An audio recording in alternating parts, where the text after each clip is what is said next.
आज पाथरी नगर परिषदेमध्ये माझ्या वैयक्तिक कामानिमित्त आलो असता पाथरी नगर परिषदेमध्ये या ठिकाणी कर्मचाऱ्यांचं लेखणी बंद आंदोलन असल्याचं या ठिकाणी सांगण्यात आलं आणि त्या ठिकाणी जी कामाची अडचण निर्माण झाली त्यामुळे संबंधित कर्मचारी यांच्याशी विचारणा केली असता त्यांनी पाथरी नगर परिषदेचे मुख्याधिकारी जयवंत सोनवणे यांना स्वीकृत सदस्य नगरसेवक बाबाजानी दुराणी यांनी फोनवर धमकीवजा शिवीगाळ केल्याचं पत्र या ठिकाणी दिलेलं आहे आणि या ठिकाणी वारंवार पाथरी शहरामध्ये या ठिकाणी बाबाजानी दुराणी यांच्याकडून मातांग समाजाचा किंवा मागासवर्गीय समाजाचे अधिकारी किंवा कार्यकर्ते यांच्यावर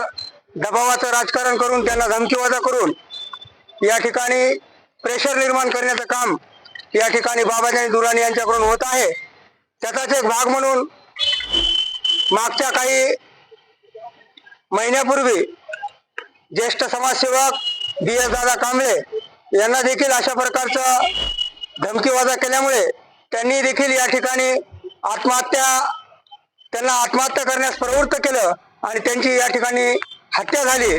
त्या संदर्भात देखील बाबाजानी दुराणी यांच्यावर या ठिकाणी FIR दाखल झालेला आहे आणि बाबाजानी दुराणी ही जी व्यक्ती आहे ही वारंवार मागासवर्गीय SC कॅटेगरीचे अधिकारी कार्यकर्ते यांना धमकावून त्यांच्यावर प्रेशर आणून त्यांना आत्महत्या करण्यास प्रवृत्त करत आहे। त्याचाच एक भाग काल 17 तारखेला जयवंत सोनवणे यांना फोनवरती शिवीगाळ करून धमकीवजा बोलल्यामुळे आज त्यांना हृदयविकाराचा झटका आल्याने ते परभणी येथील रुग्णालयामध्ये दाखल आहेत। असे अनेक प्रकारचे जे धमकीवजा अधिकाऱ्यांना कार्यकर्त्यांना असे दबाव टाकल्यामुळे या ठिकाणची कायदा सुव्यवस्थेचा प्रश्न निर्माण झालेला आहे। अशा अनेक गुन्ह्यामध्ये अनेक गुन्हे त्यांच्यावर दाखल आहेत। त्यांच्यावर या ठिकाणी या प्रकरणात देखील गुन्हा दाखल व्हायला पाहिजे अशी आमची या ठिकाणची मागणी आहे आणि तसेच या ठिकाणी जो अन्याय अत्याचार होत आहे या संदर्भात शासनाने ठोस पावले उचलून संबंधितांवर तात्काळ योग्य ती कारवाई करावी अशी या ठिकाणी मी मागणी करतो। आज नगरपालिका के अंदर कर्मचारी क्यों रजा हुआ है? तो मला या ठिकाणी आवर्जून सांगायचे की नगरपालिकेमध्ये आज लेखणी बंद आंदोलन होतंय असं नाही। यापूर्वीही लेखणी बंद आंदोलन आणि नगरपालिकेमध्ये येऊन नगरपालिकेच्या कर्मचाऱ्याला मारहाणीचे प्रकार अनेक घडलेले आणि हे कोणी केलेले आहेत हे सगळं पाथरी शहरवासियांना माहित आहे, पाथरीच्या जनतेला माहित आहे, आम्हाला माहित आहे। त्यांचं नाव आहे बाबाजानी दुराणी। आमदारकीच्या पदावर असताना सुद्धा संविधानिक पदावर असताना सुद्धा इथल्या जाणीवपूर्वक नगरपालिकेच्या कर्मचारी आणि अधिकाऱ्याला जाणीवपूर्वक टॉर्चर करणं, त्याला जाती द्वेषातून पाहणं, जसं म्हणलं तसं त्यांच्याकडून काम करून घेणं आणि नाही त्यांच्या मनासारखं केलं की मग तुम्हाला सांगतो त्यांना धमकी द्यायची आणि या धमकीमधून तुम्हाला सांगतो अनेक आमच्या मागासवर्गीयचे लोक त्या धमक्याला कंटाळून त्यांनी आत्महत्या केलेल्या आहेत। DS कांबळे सारखं उदाहरण आहे। आमच्या समाजामधला नेता जे की समाज सुधारण्याचं त्यांनी आयुष्यभर काम केलं अशा माणसाला आत्महत्या करावी लागली, बाबाजानीमुळे करावं लागली। त्याचबरोबर काल घटना घडली इथं नगरपालिकेत आल्यानंतर कळालं की कर्मचाऱ्यांची लेखणी बंद आंदोलन आहे।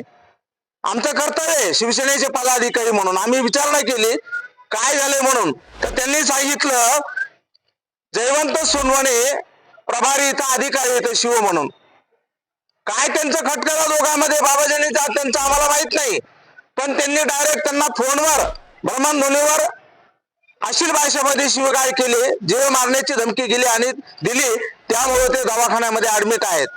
त्यांना तीव्र हृदय विकाराचा झटका आलाय असं कळतंय, असं कर्मचारी आम्हाला सांगतायत।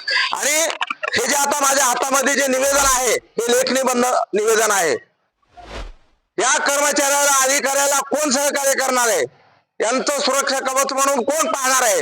अरे प्रशासनामधले अधिकारी आणि कर्मचाऱ्याला तुम्ही अशा पद्धतीनं वारंवार टॉर्चर करत असाल आणि त्यांच्या मरणाच्याला कारणीभूत तुम्ही ठरत असाल तर खरंच वरिष्ठ स्तरावर या सर्व प्रकरणाची उच्चस्तरीय चौकशी करून त्यांच्यावर मोठ्या प्रमाणात खटले दाखल झाले पाहिजे असं माझं एक पदाधिकारी शिवसेनेचा म्हणून मागणी आहे.